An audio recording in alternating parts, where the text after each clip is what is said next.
ইনশাআল্লাহ আমাদের নবী, আমাদের আদর্শ, আমাদের আইডল, আমাদের উসওয়া মুহাম্মদুর রাসূলুল্লাহ সাল্লাল্লাহু আলাইহি ওয়াসাল্লাম যেভাবে সোনার মদিনায় বিপ্লব এনেছিলেন, আমরা আল্লাহর নবীর নামে নামকৃত মুহাম্মদপুরকে সেই মদিনার মতো আলোকিত সমাজে পরিণত করতে চাই। মুহাম্মদপুর পৃথিবীতে এর চেয়ে সুন্দর আর কোনো নাম হতে পারে না। বলেন, আর হতে পারে? আমাদের প্যারা নবী মুহাম্মদ সাল্লাল্লাহু আলাইহি ওয়াসাল্লামের নামে এই এলাকার নাম, এর চেয়ে সুন্দর আর এই পৃথিবীতে দ্বিতীয় কোনো নাম হতে পারে না। এই এলাকা কেন এরকম থাকবে? এই এলাকার কেন বদনাম থাকবে? এই এলাকাটা মুহাম্মদী আলোর দ্বারা আলোকিত হবে। হে কিশোররা, তোমরা আসো আমার কাছে, আসো, আমরা তোমাদেরকে নিয়ে এমন একটা সমাজ গড়ে তুলবো, তোমাদের আলো দিয়ে গোটা এলাকা আলোকিত হয়ে যাবে ইনশাআল্লাহ। একটু মমতার প্রয়োজন, একটু ভালোবাসার দরকার, একটু স্নেহের দরকার। মা বোনেরা আমার, আমি আপনাদের ভাই, যারা আমার বড় আমি আপনাদের ছোট ভাই, যারা বেশি বড় তারা আমার মায়ের মতো, আমি আপনাদের সন্তান। যারা আমার বয়সে ছোট আমি তোমাদের বড় ভাই। তোমরা আমাদের সাথে সাহস যোগাও, আমাদেরকে সহযোগিতা করো। সমাজের কিছু অসাধু লোক, কিছু অসাধু নেতৃত্ব, দুর্নীতি পরায়ণ কিছু নেতৃত্ব, যারা নেতাগিরি করে, খবর নিয়ে দেখবেন এই নেতাদের একটার পোলাপানও বাংলাদেশে থাকে না। ওদের পোলাপান থাকে কানাডায়, অস্ট্রেলিয়া, ইউরোপে, আমেরিকায়। নিজেদের সন্তানদের নিরাপদ ভবিষ্যৎ গড়ার জন্য বিদেশে পাঠায় দেয়, গরিবের সন্তানদেরকে নিয়ে রাজনীতি করে, গরিবের সন্তানদেরকে লাঠিয়াল বানায়, গরিব মায়ের সন্তানকে দিয়ে আরেকজনের জমি দখল করায়, গরিব মায়ের সন্তানদেরকে দিয়ে টেন্ডারবাজি আর মাস্তানি করায়, চাঁদাবাজি করায়। এগুলো করতে গিয়ে গরিব মায়ের সন্তান একজন আরেকজনের বুকে বুলেট মেরে, গুলি মেরে এক মায়ের সন্তানকে আরেক মায়ের সন্তান হত্যা করে। আর ওই সকল বড় বড় নেতারা ভিতর দিয়ে কমিশন খায় আর কমিশন পায়। মুসলমান, একবার শুধু আত্মপরিচয় নিয়ে দাঁড়াও, বুকে ঈমান নিয়ে, আল্লাহু আকবারের আওয়াজ নিয়ে, শাহজালাল মুজাররাদি আমানির মতো বাংলার মাটিতে অধিকার আদায়ের জন্য বুক টান করে, সিনা টান করে দাঁড়িয়ে যাও। গৌর গোবিন্দের প্রেতাত্মারা বাংলার মাটিতে মাথা উঁচু করে দাঁড়াবার সাহস পাবে না। মুহতারাম হাজিরিন, বলবেন হুজুর ইমানদারদের শক্তি কি? আল্লাহ কোরআনের আয়াতের মধ্যে বলেছেন তোমাদের শক্তি হলো দুইটা, ইস্তাঈনু বিস-সাবরি ওয়াস-সালাহ। তোমরা দুই জিনিসের মাধ্যমে আল্লাহর গায়েবী শক্তি তোমরা নিজেদের পক্ষে ব্যবহার করতে পারবা। কার শক্তি বলেন? কার শক্তি? আল্লাহর গায়েবী শক্তি যদি কারো পক্ষে থাকে, দুনিয়ার কোনো শক্তি তার সামনে টিকতে পারে? বলেন, টিকতে পারে? আল্লাহর গায়েবী শক্তি ইমানদার নিজের পক্ষে টেনে আনতে পারে, জমিনের মধ্যে টেনে আনতে পারে দুইটা জিনিসের মাধ্যমে। একটার কথা আল্লাহর কোরআন বলেছে আস-সাবর, আরেকটার কথা আল্লাহর কোরআন বলেছে আস-সালাহ। সবরের অর্থ হলেই আল্লাহর দ্বীনের জন্য, আল্লাহর হুকুম পালন করতে গিয়ে যত রকম বাধা বিঘ্ন প্রতিকূলতা আসবে, এগুলোকে উপেক্ষা করে আল্লাহর হুকুম, আল্লাহর দ্বীন পালন করতে হবে। এটার নামই হলো প্রকৃত সবর। আমরা একটু চেষ্টা করি, হালাল হারাম বেঁচে চলবো, হারাম খাবো না, হারাম খাবো না, কোনো হারাম নয়। সুদের হারাম যদি আমরা ত্যাগ করতে পারি, আমাদের এই যে যারা নাকি মেহনতি মানুষ, শ্রমিক শ্রেণী যারা আছেন, শ্রমজীবী মানুষ, অথবা যারা ছোটখাটো চাকরি করেন, যারা ছোটখাটো ব্যবসা বাণিজ্য করেন, অনেক সময় দেখা যায় যে আপনাদের এই টাকাগুলো আপনার সুদের উপর আপনার লগ্নি করেন। সুদ খাওয়া থেকে বেঁচে থাকেন একটা কাজ। আরেকটা কাজ হলো কোনো অন্যায় পথে পয়সা উপার্জন করবেন না। দেখেন, যারা শ্রমজীবী মানুষ, আপনারা মাথার ঘাম পায়ে ফেলে পয়সা উপার্জন করেন। গার্মেন্টসে যারা কাজ করেন, আমার মা বোনেরা, আপনারা যেই শ্রম, এই শ্রম দিয়ে আপনারা যেই পয়সা উপার্জন করেন, আল্লাহর কসম পৃথিবীর সবচেয়ে হালাল উপায় আপনাদের এই পয়সা।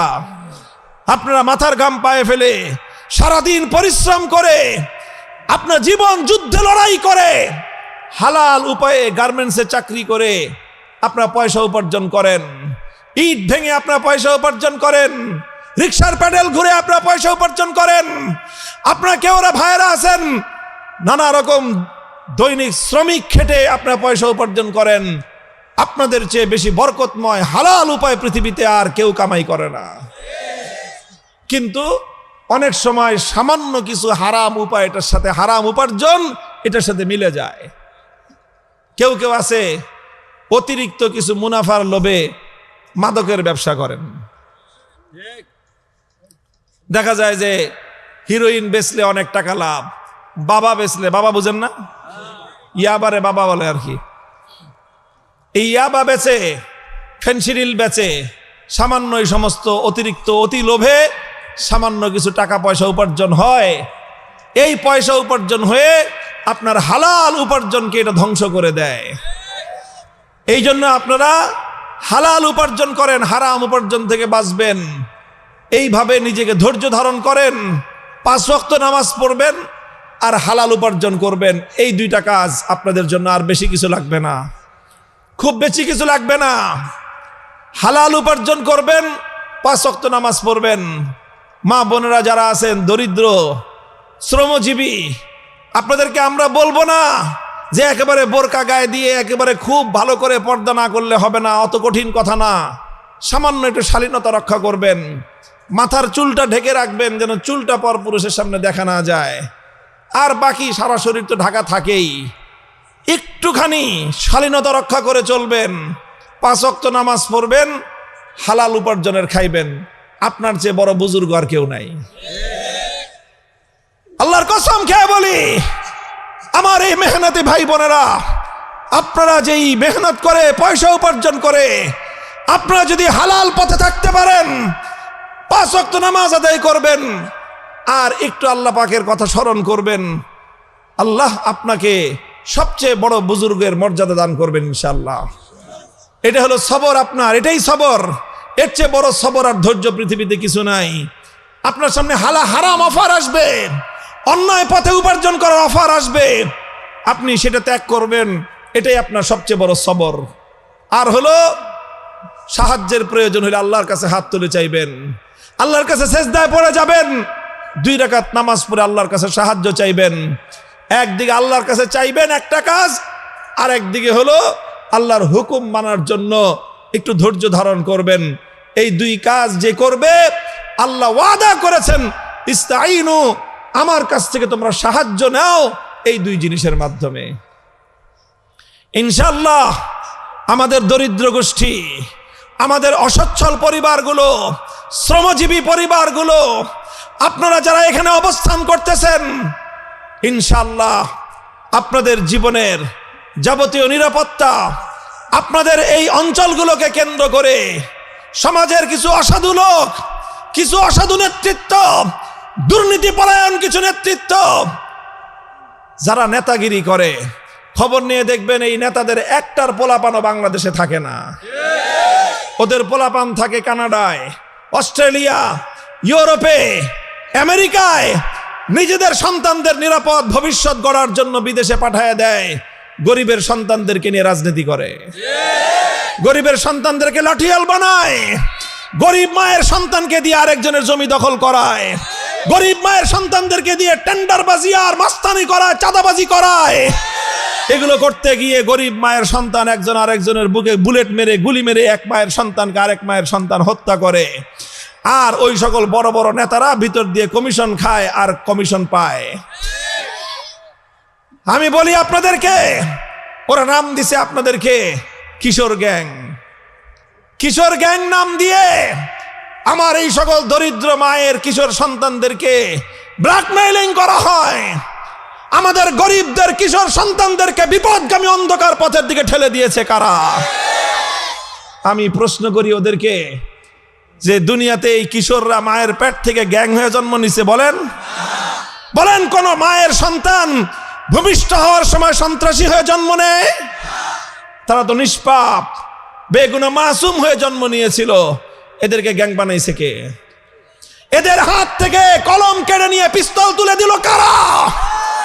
এদের হাত থেকে আমসিপাড়া কোরআন শরীফ বই খাতা কেড়ে নিয়ে এদের হাতে হিরোইনের পুরিয়া ডালের পটকা এদের হাতে তুলে দিল কারা?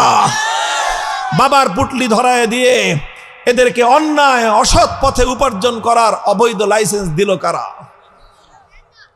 এই সকল নেতারাই এগুলো করে।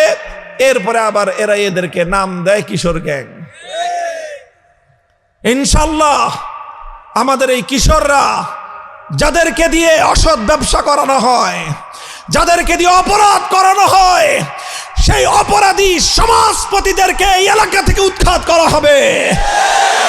এই কিশোরদেরকে পুনর্বাসন করা হবে, কর্মসংস্থানের ব্যবস্থা করা হবে, এদের জন্য সুন্দর শিক্ষার ব্যবস্থা করে, বিনোদনের ব্যবস্থা করে, খেলাধুলার ব্যবস্থা করে এদের মাথায় হাত বুলিয়ে বুকে জড়িয়ে যদি ধরা হয়, আজকের এই কিশোররা আগামী দিনে এই সমাজ উন্নয়নের হাতিয়ার হবে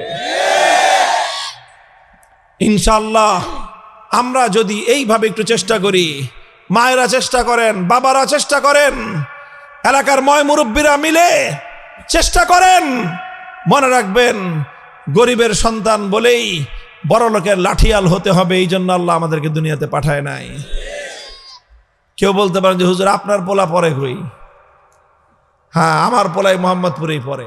এই আপনাদের এলাকাতে এই যে বেরিবান্ধের সাথে মাদ্রাসা আছে, ওই যে খ্রিস্টানদের একটা কবরস্থান আছে না, কবরস্থানের সাথে একটা মাদ্রাসা আছে, এখানে আমার আদরের সন্তানটা এখানে পড়ে, বয়স হলো মাত্র 14-15 বছর, এখানে পড়ে, আপনাদের এখানে খেলাধুলা করে। আমার আরেক ছেলে পড়ে, ছোট্ট বাচ্চা, হেফজো পড়ে, এই যে 40 ফিটে, এখানেই। আমরা আমাদের বাচ্চাদেরকে এলাকাতেই রাখি, কারণ এলাকার বাকি 10 মায়ের সন্তানের যা হবে আমার সন্তানেরও তাই হবে। আমরা এলাকার সন্তানদের ব্যাপারে এই বিষয়টা তথ্য নিতে পারি, কারণ আমার সন্তানও তো এই এলাকায় থাকে। কারণ এলাকা যদি নষ্ট হয়, সন্তান নষ্ট হলে আমারটাও নষ্ট হবে। কাজে এই এলাকার প্রতি, এলাকার সন্তানদের প্রতি আমার দরদ আছে কলিজার মধ্যে। এই জন্য আমরা বলি, হে কিশোররা, তোমরা আসো আমার কাছে, আসো, আমরা তোমাদেরকে নিয়ে এমন একটা সমাজ গড়ে তুলব, তোমাদের আলো দিয়ে গোটা এলাকা আলোকিত হয়ে যাবে ইনশাআল্লাহ। একটু মমতার প্রয়োজন, একটু ভালোবাসার দরকার, একটু স্নেহের দরকার। ইনশাআল্লাহ মোহাম্মদপুর পৃথিবীতে এর চেয়ে সুন্দর আর কোনো নাম হতে পারে না। বলেন, আর হতে পারে? আমাদের প্যারা নবী মুহাম্মদ সাল্লাল্লাহু আলাইহি ওয়াসাল্লামের নামে এই এলাকার নাম, এর চেয়ে সুন্দর আর এই পৃথিবীতে দ্বিতীয় কোনো নাম হতে পারে না। এই এলাকা কেন এরকম থাকবে? এই এলাকার কেন বদনাম থাকবে? এই এলাকাটা মুহাম্মদী আলোর দ্বারা আলোকিত হবে। মা বোনেরা আমার, আমি আপনাদের ভাই, যারা আমার বড় আমি আপনাদের ছোট ভাই, যারা বেশি বড় তারা আমার মায়ের মতো, আমি আপনাদের সন্তান। যারা আমার বয়সে ছোট আমি তোমাদের বড় ভাই। তোমরা আমাদের সাথে সাহস যোগাও, আমাদেরকে সহযোগিতা করো। ইনশাআল্লাহ আমাদের নবী, আমাদের আদর্শ, আমাদের আইডল, আমাদের উসওয়া মুহাম্মদুর রাসূলুল্লাহ সাল্লাল্লাহু আলাইহি ওয়াসাল্লাম যেভাবে সোনার মদিনায় বিপ্লব এনেছিলেন, আমরা আল্লাহর নবীর নামে নামকৃত মুহাম্মদপুরকে সেই মদিনার মতো আলোকিত সমাজে পরিণত করতে চাই।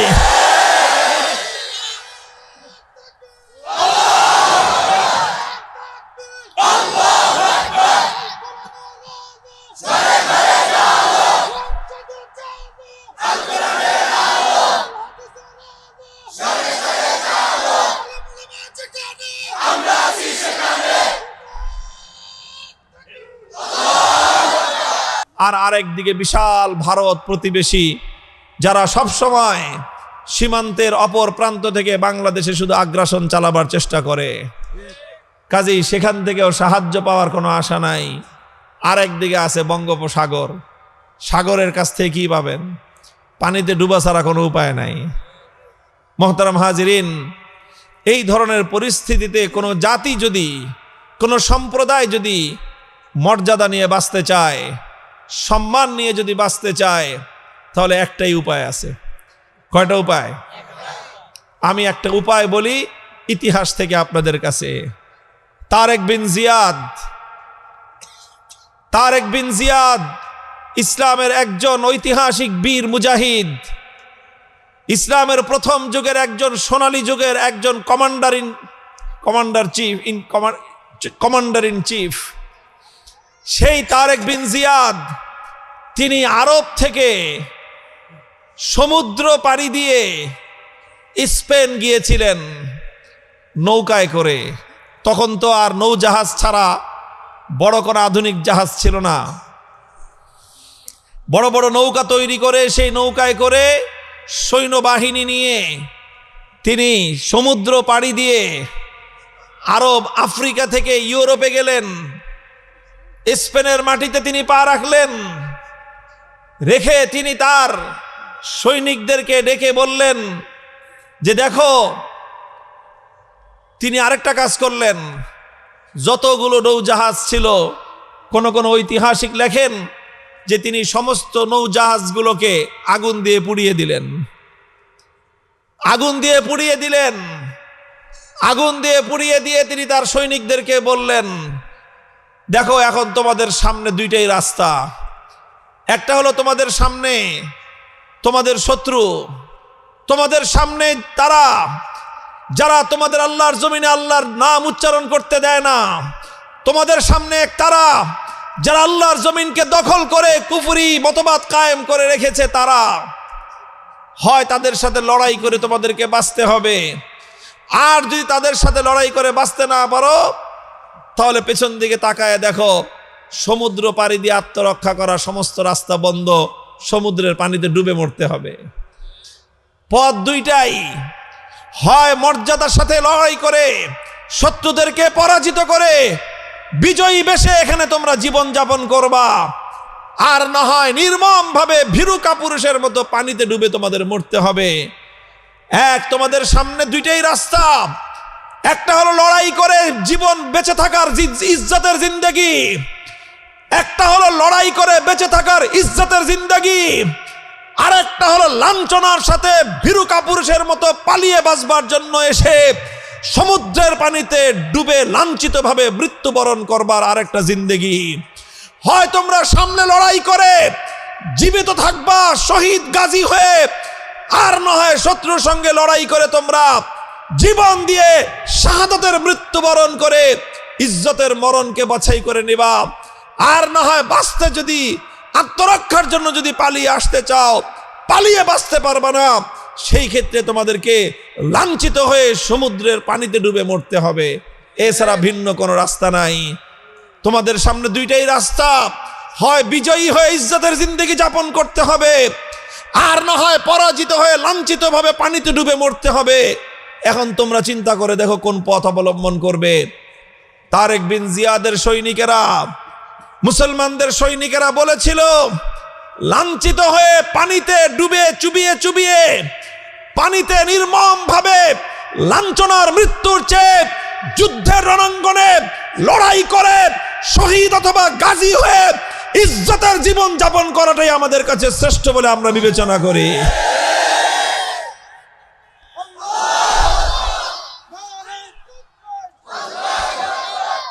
মুহতারাম হাজিরিন, আজ আমাদের বাংলাদেশের মুসলমানদের সামনেও রাস্তা দুইটাই খোলা। এক, হয় তোমাদেরকে এবং আমাদেরকে আগ্রাসী শক্তির কাছে লাঞ্ছিত হয়ে বঙ্গোপসাগরে ডুবে মরতে হবে, আর না হয় ঈমান নিয়ে, দেশের স্বাধীনতা নিয়ে, জাতির আত্মমর্যাদা গৌরব নিয়ে মাথা উঁচু করে লড়াই করে বাঁচতে হবে। আমি বলতে চাই, লাঞ্ছিত হয়ে ভীরু কাপুরুষের মতো পানিতে ডুবে মরার চেয়ে লড়াই করে মাথায় কাফনের কাপড় পরে ইজ্জতের জিন্দেগি যাপন করাই আমাদের জন্য সৌভাগ্যের।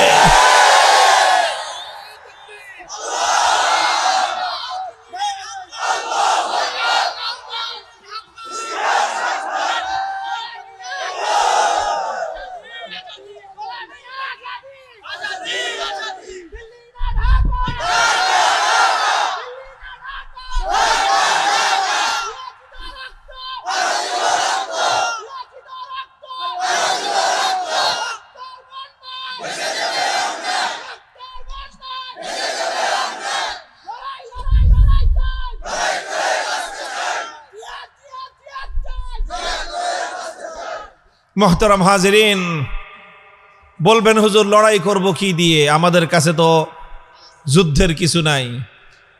মুহতারাম হাজিরিন, আমাদের কাছে আল্লাহ পাক রব্বুল আলামিন লড়াই করার সবচেয়ে বড় হাতিয়ার আমাদেরকে দিয়ে দিয়েছেন। আল্লাহ আমাদেরকে হাতিয়ার দিয়েছেন। বলবেন কি হাতিয়ার দিল হুজুর? আমাদের কাছে তো রাইফেল নাই, বন্দুক নাই, কোনো অস্ত্র শস্ত্র নাই। না, আছে, তবে আমাদের খবর নাই। আল্লাহ আমাদেরকে লড়াই করার হাতিয়ার দিয়েছেন। আমি আপনাদের সামনে কোরআনের সেই আয়াত তেলাওয়াত করেছি, যেই আয়াতের মধ্যে আল্লাহ পাক রব্বুল আলামিন ইমানদারদেরকে বেঈমানদের বিরুদ্ধে লড়াই করার হাতিয়ার আল্লাহ আমাদেরকে তুলে দিয়েছেন। ইয়া আইয়ুহাল্লাযীনা আমানুস্তাঈনু বিস-সাবরি ওয়াস-সালাহ ইন্নাল্লাহা মা'আস-সাবিরিন। আল্লাহ পাক রব্বুল আলামিন আমাদেরকে একটা অপরাজেয় শক্তির সন্ধান দিয়েছেন। অপরাজেয় মানে বুঝেন, যেটাকে দুনিয়ার কেউ পরাজিত করতে পারে না। আমাদের কাছে এমন একটা শক্তি আছে, যেই শক্তিকে দুনিয়ার কোনো শক্তি পরাজিত করতে পারে না। এমন শক্তি আমাদের কাছে আছে যে দুনিয়ার কোনো শক্তি আমাদের সেই শক্তির সামনে টিকতে পারবে না। দুনিয়ার কোনো শক্তি আমাদের সেই শক্তিকে পরাজিত করতে পারবে না। কিন্তু বলবেন হুজুর, তাহলে তো আমরা আজকে আমাদের এই করুণ দশা কেন? দুনিয়ার সব শক্তি তো আমাদেরকে পরাজিত করে রেখেছে, আমরা তাদের সাথে পারি না কেন? ভাই, না পারার কারণ হলো আমাদের কাছে যে শক্তি আছে সেই শক্তি আমরা ব্যবহার করতে জানি না।